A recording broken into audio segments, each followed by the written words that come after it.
అందరికి praise lord. ఈరోజు మనం మర్యాద లేక గౌరవం అనే విషయాల గురించి తెలుసుకుందాం.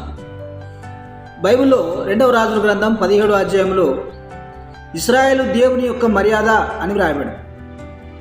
మనం మన పై అధికారులతో కానీ మన నాయకులతో కానీ మాట్లాడేటప్పుడు ఎలా మాట్లాడతాం? గౌరవంగా, మర్యాదగా మాట్లాడతాం.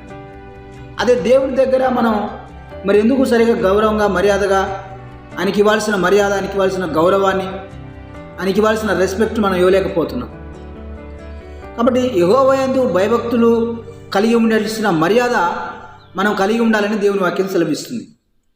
కాబట్టి చాలామంది దేవునికి ఇవ్వాల్సిన మర్యాద, దేవునికి ఇవ్వాల్సినటువంటి ఘనత, దేవునికి ఇవ్వాల్సినటువంటి గౌరవం ఇవ్వక చాలా నష్టాలు చవిచూసిన వాళ్ళు, చాలా ప్రమాదాల్లో పడిన వాళ్ళు కూడా దేవుని వాక్యంలో చాలామందిని మనం గమనిస్తాం. ప్రియ దేవుని బిడ్డ, కాబట్టి దేవుని గౌరవిద్దాం, దేవునికి మనం మర్యాదనిద్దాం.